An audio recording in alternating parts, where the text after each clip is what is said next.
Good morning.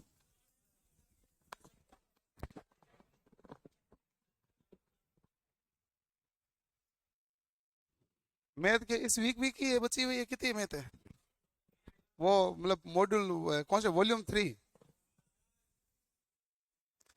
Okay, volume 3 तो है ना आपके? हैं? मैं आज आपको जो पढ़ा है वो दिखाऊंगा। ज- ज्यामितीय रचनाएं। ज्यामितीय रचना में क्या है, आपने ज्यामिति पूरी पढ़ी है। अब मुझे क्या है कि मेरे भी फॉर्मेलिटी में ये आती है सिलेबस के अंदर, तो मुझे बतानी है। बाकी गणित में आपने इसे पूरी पढ़ ली है। नहीं बताऊंगा तब तक आप कहोगे ये चैप्टर हुआ नहीं है। कहाँ जाना है? हैं?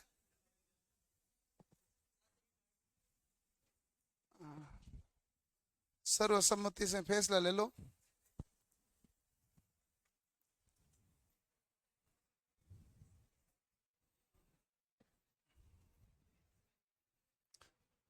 क्या हुआ? अरे ऐसे बुलाए नहीं जाते हैं। इसका एक तरीका होता है, टीवी बंद कर दो, आ जाते हैं। कब कब होशियार होंगे तुम? पीछे की टीवी बंद कर दो, आगे आ जाएंगे। इसमें इसमें माथा फोड़ी कहाँ है? हाँ,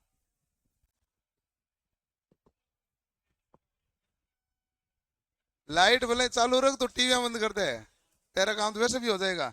अरे बाकी कहीं भी बैठो, कोई दिक्कत है नहीं इस क्लास में।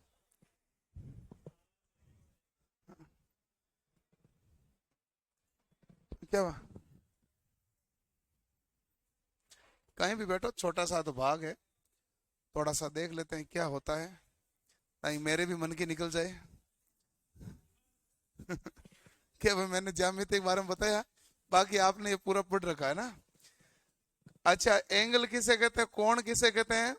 दो रेखाएं परस्पर मिलती है तो इनके बीच झुकाव बनता है, और झुकाव का जो अंतर होता है कि कितना है, तो वही हमारे पास क्या कहलाता है, कोण। तो दो रेखाओं के बीच बने झुकाव को क्या कहते हैं, कोण। कोण हमारे पास अलग अलग प्रकार के हैं, जैसे समकोण, न्यून कोण, अधिकोण, वृत्त कोण और पूर्ण कोण। पूर्ण कह दो या संपूर्ण कह दो, ठीक है ना। तो ये सभी देखने हैं। सबसे पहली बात है समकोण। जब दो रेखाओं के बीच कोण 90 डिग्री होता है उसे हम क्या कहते हैं, समकोण। तो ये हमारे पास दो रेखाओं परस्पर लंबवत है, या कह दो 90 डिग्री का कोण है, तो उसे हम क्या कहेंगे, समकोण। ठीक है। न्यून कोण किसे कहते हैं? जब कोण का मान 90 से छोटा हो, यानी कि 0 से 90 के बीच है, तो हमारे पास क्या होगा, न्यून कोण। तो न्यून कोण के लिए हम क्या लिखते हैं कि थीटा का जो मान है वो 0 से तो बड़ा और 90 से क्या होना चाहिए, छोटा। तो लेस देन 90 डिग्री से कम मान के कोण को हम क्या कहते हैं, न्यून कोण। ठीक है। जब कोण का मान 90 से 180 के बीच में होता है उसे हम क्या कहते हैं, अधिक कोण। 90 से 120 के बीच में ये हमारे पास क्या होता है, 90। ये हमारे पास क्या होता है, 180। तो ये यदि केवल 90 डिग्री है तो ये हमारे पास कौन सा होगा, समकोण। यदि हमारे पास ये कोण है तो ये कौन सा होगा भाई, न्यून कोण। और ये यदि हमारे पास कोण है यहां से यहां तक 120 डिग्री मान लो ना, कि भाई 90 से 180 के क्या है, बीच में, तो ये हमारे पास कौन सा, अधिक कोण। और पूरी सीधी रेखा का कोण होगा वो कौन सा कहलाएगा, सरल कोण। सरल कोण को रिजु कोण भी बोलते हैं। तो अधिक कोण किसे कहते हैं, 90 डिग्री से 180 डिग्री के बीच में। ठीक है भाई। अगले सरल कोण क्या होता है, जो 180 डिग्री पर है वो कौन सा होता है, सरल कोण। अब बताइए कि कौन सा एक्यूट एंगल होता है।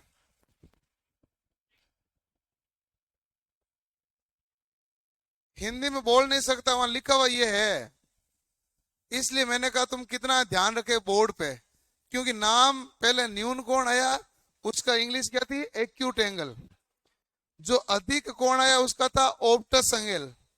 और जो 90 डिग्री पर है समकोण, उसका क्या था, राइट एंगल। और जो सरल कोण आया, इसको हिंदी में और नाम है रिजु कोण, इसे कहते हैं स्ट्रेट एंगल, सरल कोण। आगे आया वृहत कोण।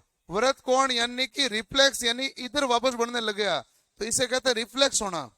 तो ये रिफ्लेक्स, रिफ्लेक्स मतलब परावर्तन है, होता है ना, उसी पर। वृहत कोण क्या होता है, रिफ्लेक्स कोण, 180 डिग्री से 360 डिग्री के बीच। ठीक है। अगला कोण हमारे पास कौन सा है? पूरक कोण।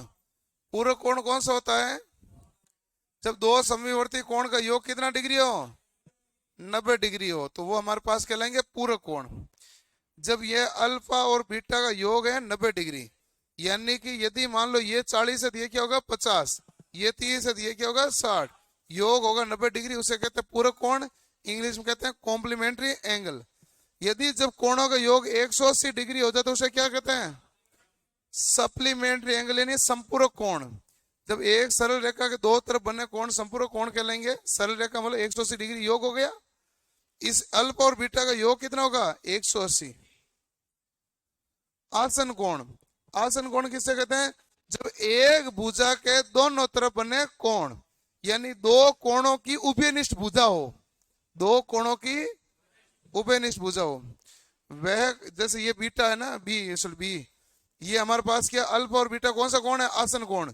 क्योंकि इसमें कॉमन भुजा कौन सी है? बी वाली, ओ से बी। वे कोण जिनका शीर्ष बिंदु एक ही हो तथा उनकी एक भुजा है जो उभयनिष्ठ यानी कॉमन हो। तो उभयनिष्ठ भुजा के एक ही तरफ ना हो तो ऐसे कोण क्या कहलाते हैं? आसन कोण। यानी ये बीटा है, इसके इधर अल्फा हुआ, इधर क्या हुआ? बीटा। तो ये जो बी है ये हमारे पास कौन सी होगी? आसन भुजा। रेखिक युग्म कोण। रेखिक युग्म कोण और संपूरक कोण में कोई फर्क नहीं है, दोनों में कोण का योग क्या होता है? 180 डिग्री। संपूरक कोण में एक भुजा तो कॉमन होती है, इसमें भी एक भुजा क्या होती है? कॉमन होती है।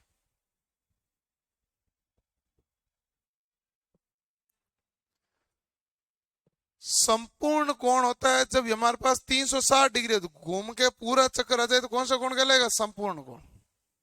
अगला आगे त्रिभुज। तीन भुजों से घिरी आकृति त्रिभुज होते हैं और उसके आंतरिक कोणों का योग सदैव 180 डिग्री होता है। न्यून कोण त्रिभुज किसे कहते हैं? जिसमें तीनों ही कोण 90 डिग्री से छोटे हो, उसे न्यून कोण त्रिभुज कहते हैं। समकोण त्रिभुज किसे कहते हैं? जिसमें एक कोण 90 डिग्री हो, उसे समकोण कहते हैं। अधिक कोण त्रिभुज किसे कहते हैं? तीन में से एक कोण 90 से अधिक हो, तो वो कौन से कहलाएंगे? अधिक कोण त्रिभुज कहलाएंगे। समबाहु त्रिभुज किसे कहेंगे? जिसमें तीनों भुजा समान हो। और समद्विबाहु कहते हैं जिसमें दो भुजा समान हो। और विषमबाहु जिसमें तीनों भुजा भिन्न भिन्न हो, विषमबाहु। बस ये है। कितना आता है आपको? बहुत आता है।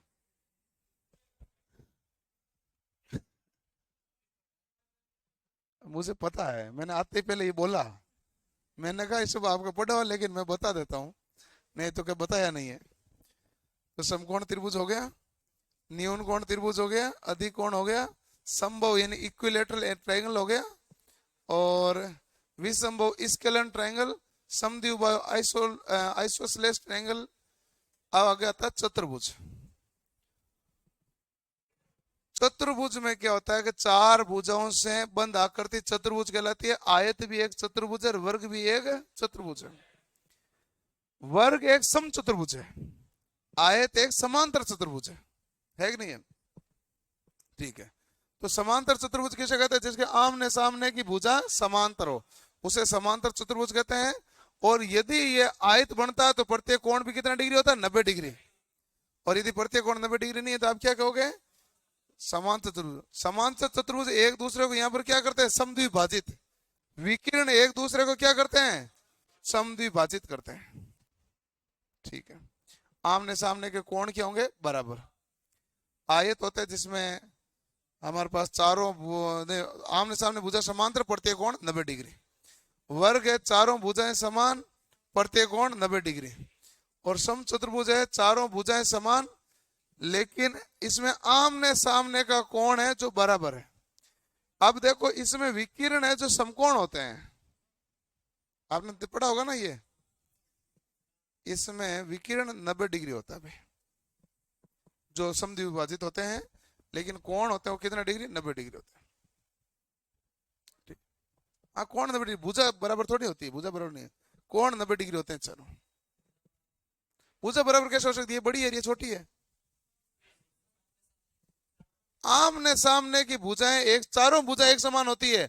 आमने सामने की भुजा समांतर, चारों भुजा एक समान, क्या उच्च नहीं चलेगा?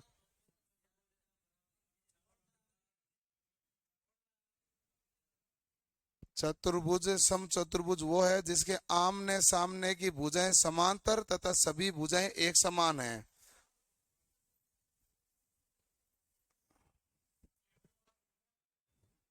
तो इसमें सभी भुजाएं समान नहीं होती। तो मैं यही तो बता रहा हूं। क्या हुआ? सम चतुर्भुज वह जिसके आमने सामने की भुजा समांतर और सभी भुजाएं एक समान है।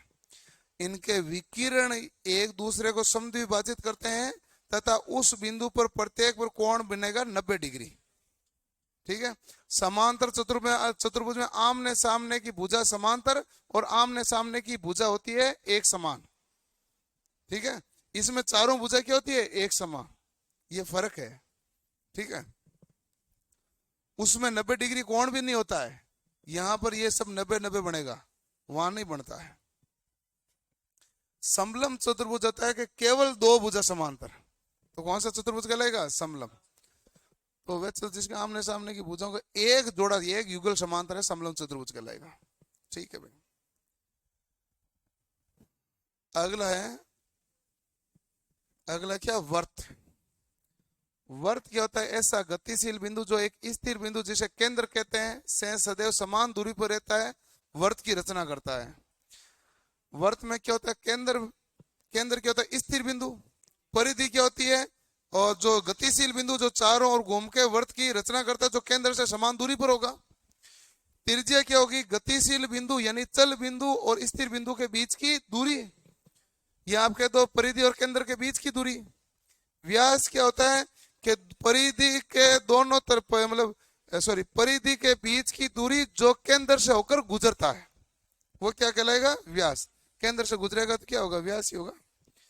परिधि किसे कहते हैं? वर्त के केंद्र से नियत दूरी पर बनाकर जो चल बिंदु है, जो घूमता है, जो पाथ बनेगा, उस पाथ को क्या कहते हैं? परिधि।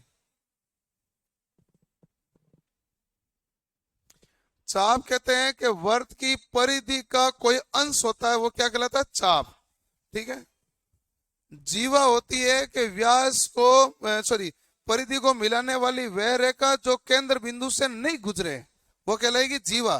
परिधि को मिलाने वाली वह रेखा जो केंद्र बिंदु से गुजरे, वो कहलाएगा व्यास। जो केंद्र बिंदु से गुजरेगा व्यास, जो केंद्र बिंदु से नहीं गुजरेगा वो क्या होगी? जीवा। पूछे सबसे बड़ी जीवा क्या होती है, तो आप व्यास कह दो। ठीक है। छेदिका का मतलब होता है कि किसी को क्रॉस करना, ये होता है, ये होता है छेदिका का तात्पर्य, कि इस और इस बिंदु पर इसको क्या कर दिया? क्रॉस किया। वर्त के दो खंडों से विभाजित करने वाली सरल रेखा जो एक दूसरे से केंद्र से होकर न गुजरे, तो क्या कहलाएगी? छेदिका। छेदिका वर्त के खंडों में विभाजित करती है, परंतु जीवा वर्त की परिधि को दो बिंदुओं पर केवल स्पर्श कराती है। कहने मतलब ये तो है छेदिका, और ये जो यदि मैं इतना सही बनाऊंगा, ये क्या होगी? जीवा। वर्त खंड क्या होते हैं?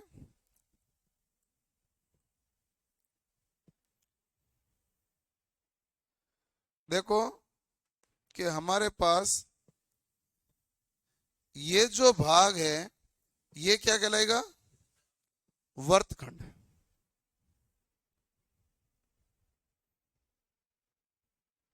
ये क्या कहलाएगा? ये त्रिज्या खंड है। ये दो त्रिज्यों के बीच में है, इसलिए क्या कहलाता है? त्रिज्या खंड। ये कहलाता है वर्तखंड। ये वर्तखंड ये है, ये त्रिज्या खंड है। ध्यान रह जाएगा ना भाई? ठीक है। वर्तखंड है जीवा तथा एक चाप से घिरे वर्त। जीवा और चाप ही था। स्पर्श रेखा किसे कहते हैं? वर्त की परिधि को केवल एक बिंदु पर टच करने वाली रेखा क्या कहलाएगी? स्पर्श रेखा, जो पास से गुजरती है। अर्धवर्त, अर्धवर्त किसे कहते हैं? व्यास वर्त को दो समान भागों में बांट देता है, तो वो क्या बन जाता है? अर्धवर्त। तिरछाखंड, दो तिरछे और एक चाप से घिरे आकृति क्या कहलाएगी? तिरछाखंड। ये बना के दे दिया। ये केंद्र है, ये व्यास है, ये त्रिज्या है, वो हमारे पास चारों ओर कटने वाला चाप है, ये चौड़ यानी जीवा है, ये स्केन यानी छेदिका है, ये हमारे पास भाग है त्रिज्या खंड है, ये नीचे वाला भाग ये क्या है? हमारे पास वर्तखंड है, और ये हमारे पास अर्धवर्त, ये नीचे वाला, अर्धवर्ती ऊपर वाला। बन गए सब? अगला बहुभुज। ये थोड़ा सा फॉन्ट परिवर्तन हो गया। बहुभुज क्या होता है? दो से अधिक भुजाओं से बंद आकृति क्या कहलाती है? बहुभुज। त्रिभुजो, चतुर्भुजो, पंचभुजो, षष्ठभुजो, सप्तभुजो, अष्टभुजो सब होते हैं बहुभुज। इसमें हमें पिछली बार सवाल पूछा गया था, वो पूछा गया था डेकागन, ये पेंटागन, इस संबंधित सवाल। ठीक है, तो अब आप देखो कि आपको पिछली बार सवाल पूछा गया वो ये था, हेप्टागन में कितनी भुजा होती है? कितनी है भाई? 7। हेप्टागन में कितनी भुजा है? 7। ट्राइंगल तो आप देखते हो 3 भुजा, इसमें कितनी भुजा है? 4। पंचभुज में कितनी है? 5। षटभुज में 6, सप्तभुज में 7, अष्टभुज में 8, नवभुज में 9, और डेकागन 10, और एकादश में 11, और द्वादश में 12। लेकिन इतना इंपॉर्टेंट ये है कि पंचभुज को क्या कहते हैं? पेंटागन। षटभुज को हेक्सागन, सप्तभुज को हेप्टागन, अष्टभुज को ऑक्टागन, नवभुज को नोनागन, और दशभुज को डेकागन, और एकादश को अनडेकागन, और द्वादश को डुआ डेकागन है। डुआ, DUA है, डुआ डेकागन है।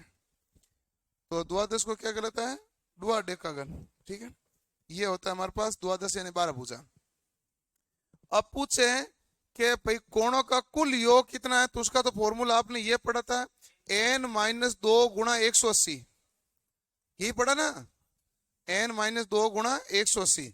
यदि ये त्रिभुज है तो 3 में से 2 घटाओ 1, 1 गुणा 180 क्या आएगा? 180।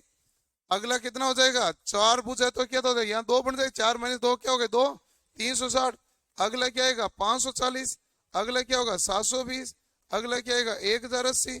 अगला क्या आएगा? 1260। अगला क्या आएगा? 1340 नहीं, 1440। ठीक है, अब देखो कि 180 में 3 का भाग दिया कितना आया? 60। 180 में 4, 360 में 4 का भाग दिया कितना आया? ये क्या लिखा भाई? 90। कितना आएगा? 90। और 540 में 5 का भाग दिया कितना आया? 108। और 720 में 6 का भाग दिया 120। 1080 में 7 का भाग दिया 128.5। 1260 में 8 का भाग दिया 135। इसका मतलब ये समबहुभुज के प्रत्येक आंतरिक कोण है। आंतरिक कोण कौन सा होता है? ये।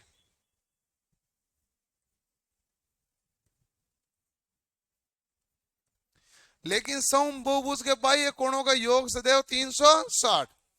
यदि बहुभुज कौन सा बाह्य कोण? कौन सा? एक ये कोण,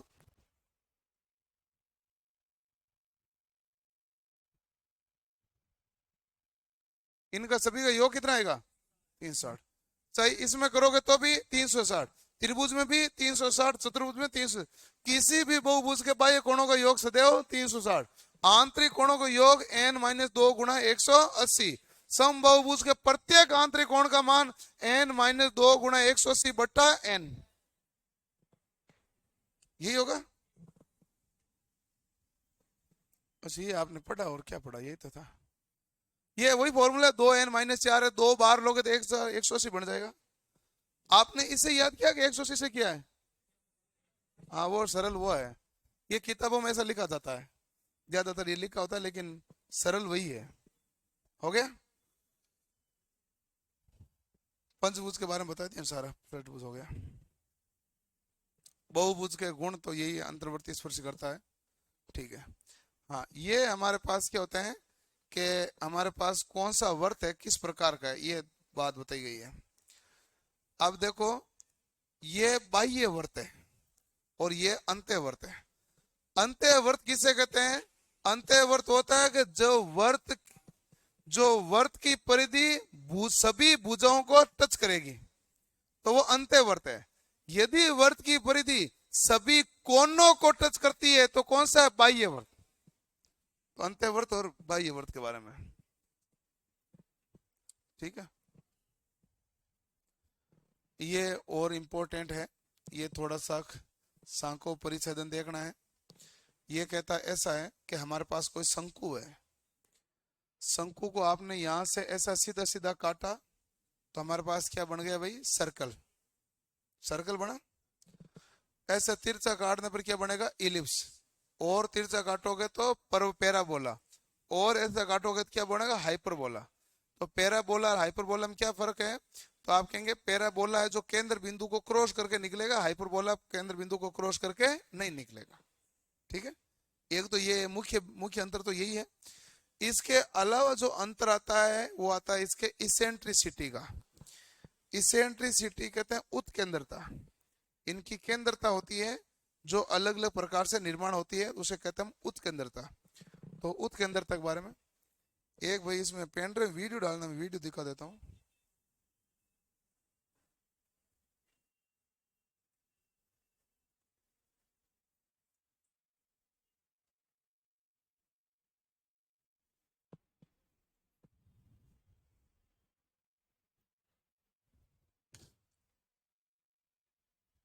एक मिनट, हाँ तो गायब होना था, निश्चय क्या लेता।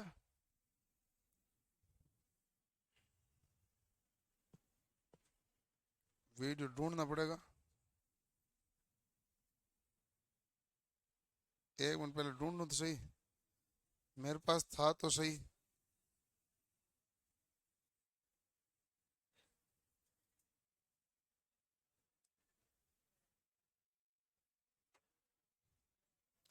इसमें इंटरनेट जुड़ा हुआ ना? नहीं जुड़ा हुआ है तो फिर तो लिख, गूगल में लिखना पड़ेगा तुझे। डाउनलोड करना आता है वीडियो? यूट्यूब से डाउनलोड कर लेता है? हैं? कर, लिख CBSE grade 11 teach next.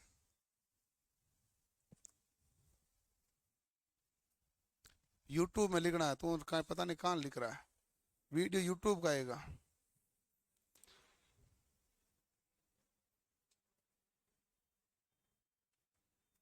Eleven आगे स्पेस स्पेस स्पेस लिख दे आगे, सेक्शन ऑफ ए कॉन, ये लिख दे। सेक्शन तो डायरेक्ट मत जाता हूँ, लिख पूरा, सेक्शन ऑफ ए कॉन, ए इस ए फॉर एप्पल, फिर लिख कॉन, CONE।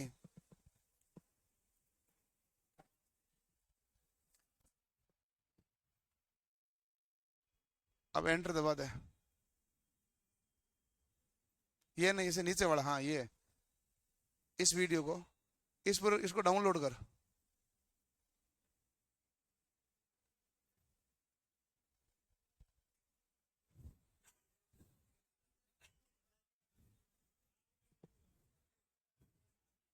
रुको, मुझे मत बता रहे।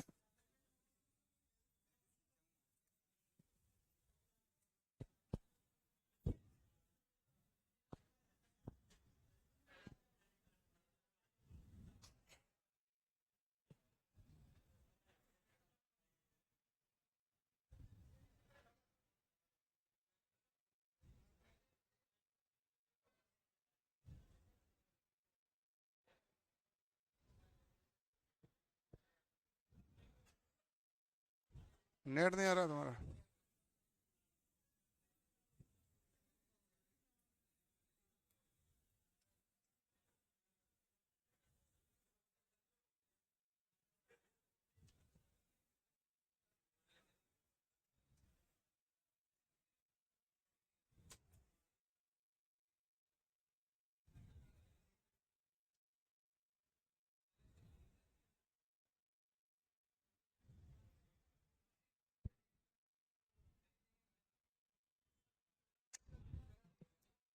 साइट नहीं चल रही है,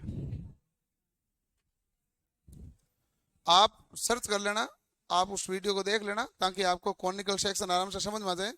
लिख लो, मैं बताऊं आपके तुरंत ही आ जाएगा। वो खुले तो अभी तो खुलेगा तो सीधा डाउनलोड ही आएगा, ऑप्शन ही, ये खुल नहीं रही तेरी साइट ही। लिखना है, एक तो लिखो सेक्शन ऑफ ए कॉन, इसमें नेट नहीं चल रहा, नहीं तो इसमें आराम से बता देता है, कोई दिक्कत आती नहीं। सेक्शन ऑफ ए कॉन है, उसको कर दो, कर दो, अभी कर दो भले। यही हाँ, सेक्शन ऑफ ए कोन, ताकि उसमें समझ में आ जाएगा कैसे कटता है और कैसे शंकु बनता है। थोड़ा दिख जाएगा तो समझ में आ जाएगा आराम से। हाँ यही जो खुला है, उसको नंबर दे दो। नंबर दे दिया।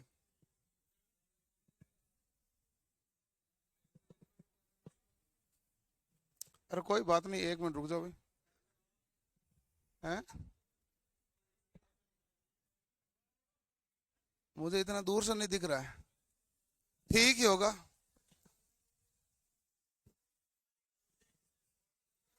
उसमें क्या है कि थोड़ा सा दिख जाए, वीडियो से पता चल जाएगा कैसे कटता, नहीं तो ये इसेंट्रिसिटी का पता नहीं चलता है।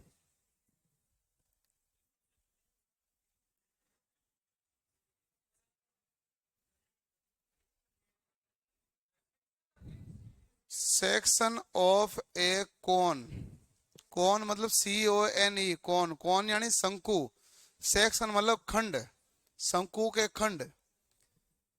CBSE ग्रेड 11, 11वीं के अंदर है CBSE में, उसका एक 3D डायग्राम बनाया गया है।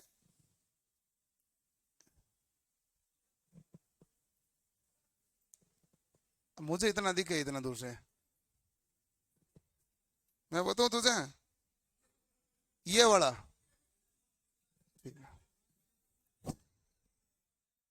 ऐसे मैं इतना दूर से बता दूंगा। आया नहीं क्या? नहीं आया? आते ही तो दिख जाएगा।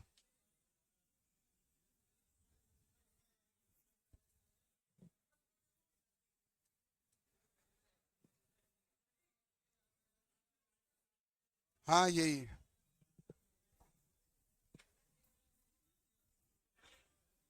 डाउनलोड कर ले फटाफट से, बस। ये कौन सा है? इसको चलाना, ये तो दूसरा आ गया क्या? एड है ये? ये तो पता नहीं, ये तो क्या है? ये नहीं खुलेगा अपने। ये तो वो ले, प्लेट वाले। हाँ वो नहीं है। नहीं नहीं तो खुलेगा नहीं ना ये।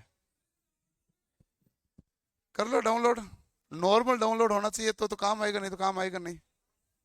एक वो प्लेट का चक्कर नहीं आना चाहिए। नहीं नहीं ये नहीं चले, इसमें नहीं चलेगा ना। नेट नहीं, इसमें नेट होता डायरेक्ट चला लेता मैं। क्या हुआ? हाँ भाई वापस लगा दे। PDF वो देख लेना, आप खुद देख लेना वीडियो, उसे थोड़ा समझ में आ जाएगा भाई।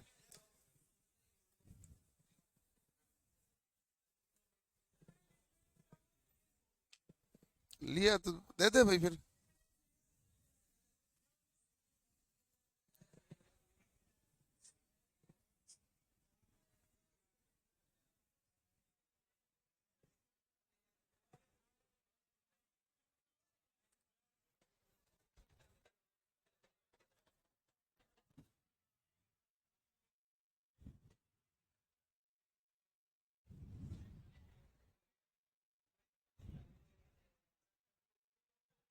साइट ही तो नहीं चल रही है।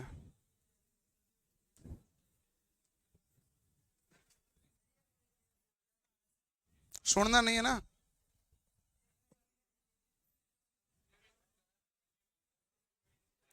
तुक्के लगा था क्या? तुक्के लगा था, तुक्के।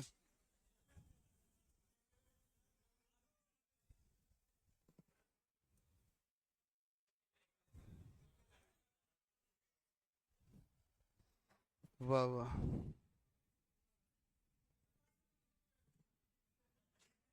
पूरा हो गया डाउनलोड?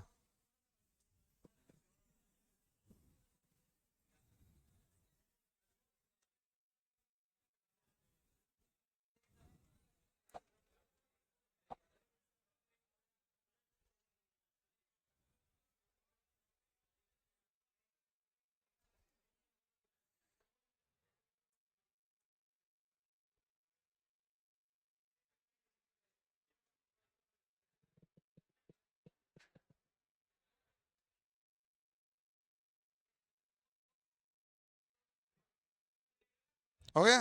इसको भेज दे, इसको भेज दे। ये तेरे से नहीं खुलना है, तू खोल ही गलत रहा है, तुझे पता भी नहीं चल रहा है।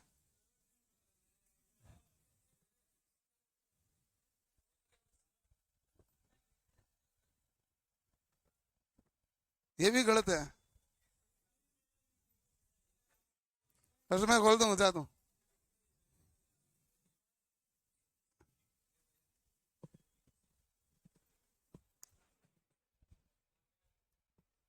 आयो वो वीडियो भेज दो, वीडियो भेज दो तो।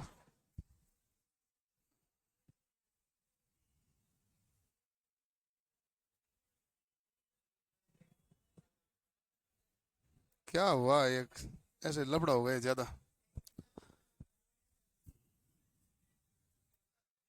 टेक्निकल टीम डबा चूक हो चुकी है, पता नहीं चल रहा करना क्या है।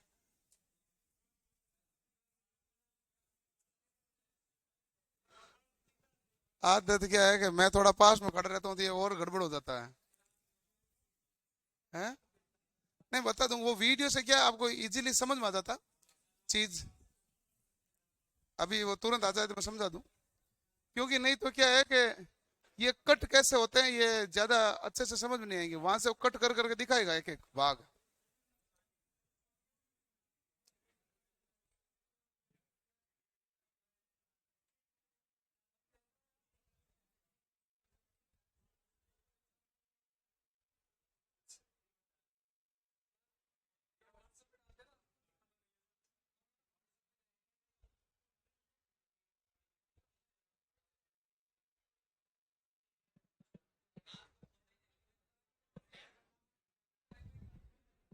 इसमें नेट होता डायरेक्ट दिखा देता ना।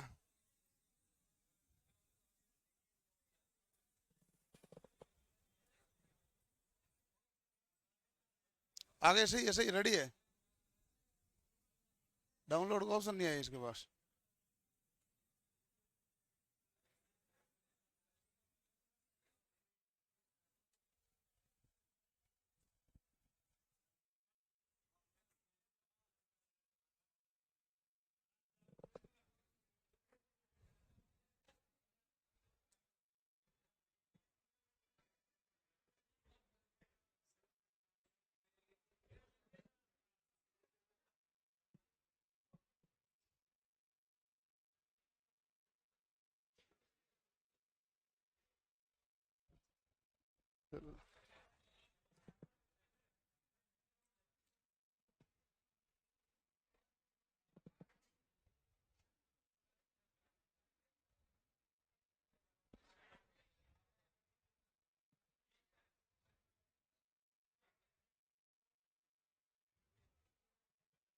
क्या हुआ, चलेगा ये।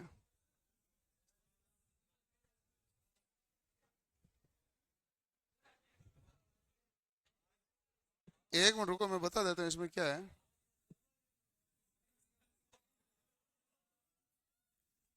अब रुको, समझ लो, सिंपल है।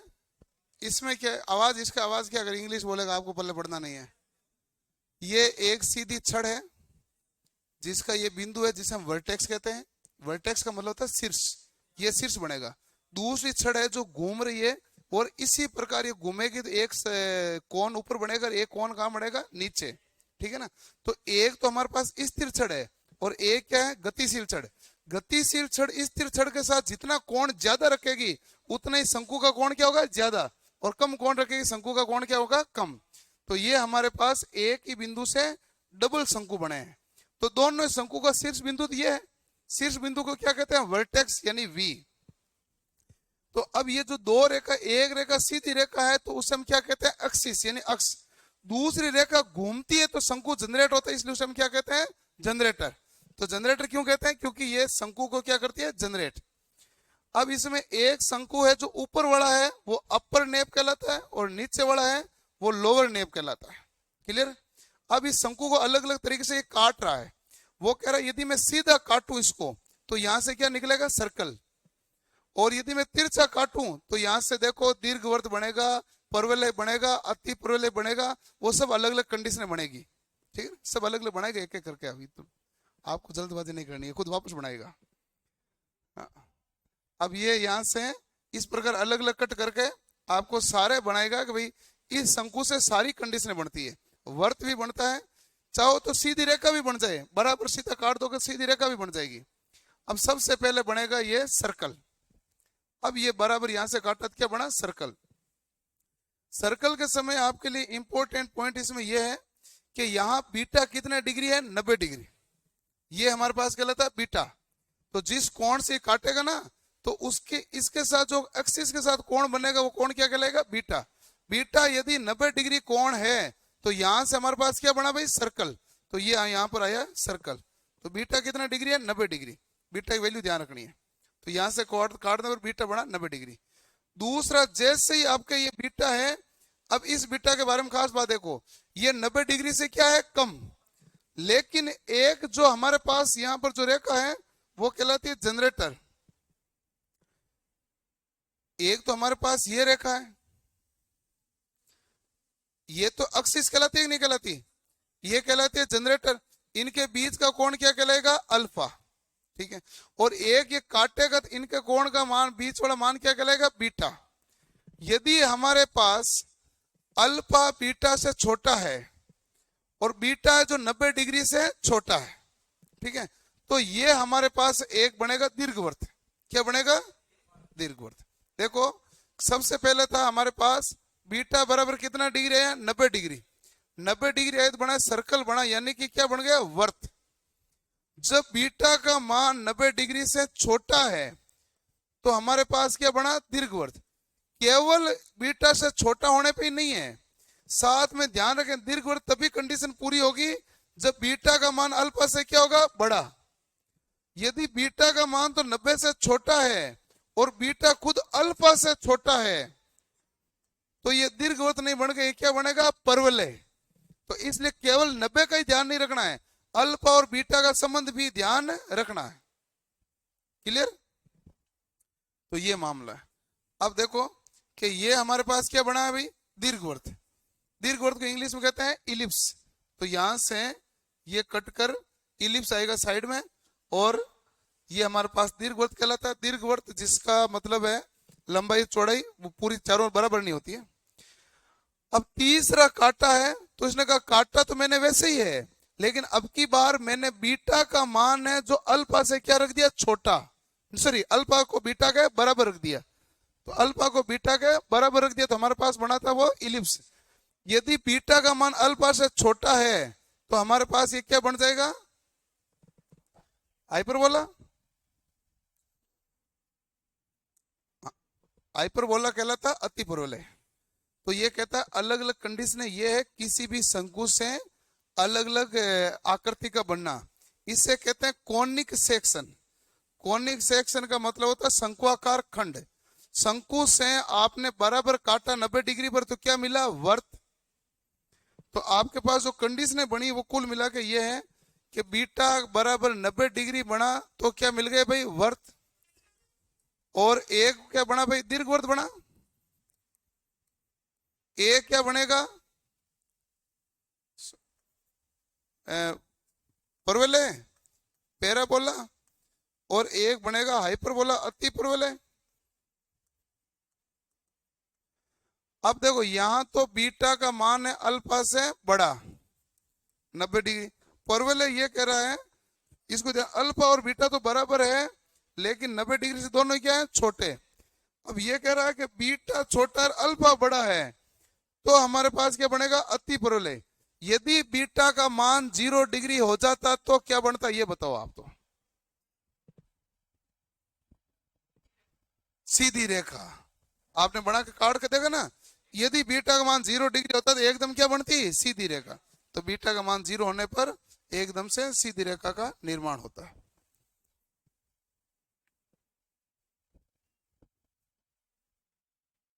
यही था उसमें पूरे में। तो आपको ये था कि इसे कोनिक सेक्शन कैसे कैसे बनते हैं। तो ये हमारे पास कहलाता है कोनिक सेक्शन, यानी कि शंकु परिच्छेद कह दो या शंकुआकार खंड कह दो, कोनिक सेक्शन। तो सबसे पहले क्या बना भाई, दीर्घवृत्त। एक तो बनता, वर्त तो बनता ही है, एक बना दीर्घवृत्त। लेकिन दीर्घवृत्त का निर्माण करना देखो कैसे होता है। दीर्घवृत्त का निर्माण, ये है ना दीर्घवृत्त। दीर्घवृत्त कैसे बनाया जाता है आप बताओ।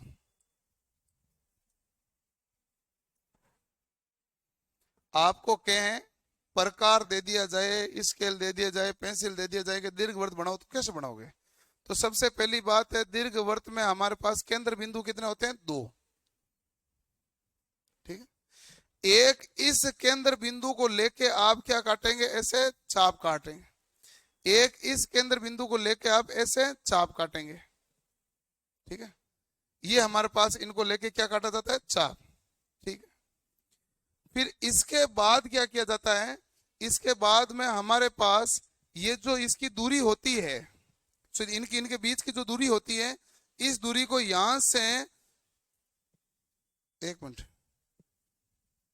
ये जो इनके बीच की दूरी होती है, इतनी दूरी यहां पर लंब के रूप में ली जाती है, और फिर यहां से इसको एक चाप काटा जाता है, एक इधर से चाप काटा जाता है। तो हमारे पास पूरा दीर्घवृत्त निर्माण होता है। टोटल 4 चाप काटने के कारण, टोटल 4 का चाप कटेंगे।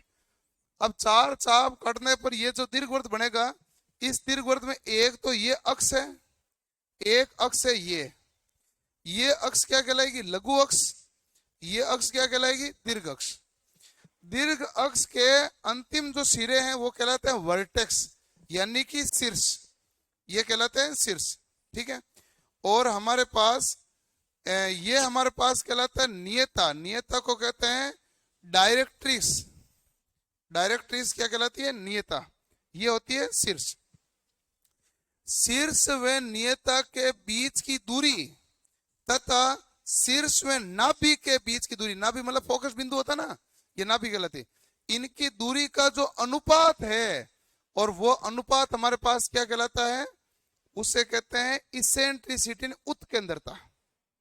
उत्केंद्रता किसे कहते हैं, नियता से शीर्ष के बीच की दूरी तथा शीर्ष से नाभि के बीच की दूरी का अनुपात क्या कहलाता है, इसेंट्रिसिटी, यानी उत्केंद्रता। तो उत्केंद्रता के बारे में ध्यान रखना है। ये रहा, नाभि से शीर्ष की दूरी और नियता से शीर्ष की दूरी का अनुपात क्या कहलाएगा, ये कहलाएगा दीर्घवृत्त। ऐसे उत्केंद्रता। उत्केंद्रता में हमारे पास E बराबर 0 है तो क्या बनेगा, तो E बराबर 0 होता है तो वो होता है सर्कल। वो क्या होता है भाई, सर्कल। E बराबर अनंत होता है तो ये बनाता है सीधी रेखा।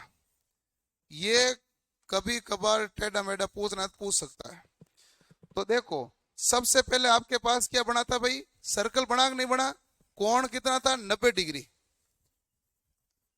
और E बराबर अनंत कब आया, जब हमारे पास क्या बनी, सीधी रेखा।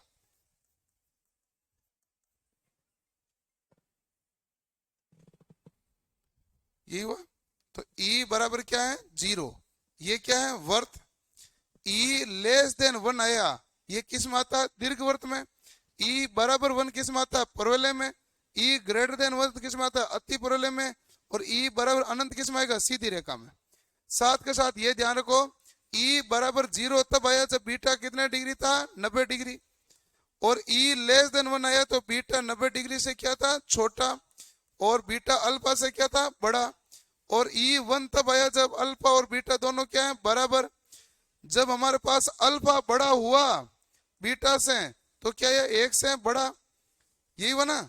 और जब बीटा का मान पूरा घटकर क्या हो गया, 0, तो E का मान क्या है, अनंत। तो ये हमारे पास उत्केंद्रता की सारी कंडीशन है। तो एक सवाल उत्केंद्रता से पूछा जा सकता है, एक हेप्टागन वगैरह वहां से पूछा जा सकता है। सवाल ऐसा बनने के चांसेस यही बनते हैं। तो एक होता है हमारे पास सर्कल, सर्कल्स के बाद में क्या बनता है, इलिप्स यानी दीर्घवृत्त, उसके बाद पैराबोला, उसके बाद हाइपरबोला, और हाइपरबोला के बाद में क्या बन जाती है, सीधी रेखा। ये ऐसे निर्माण होता है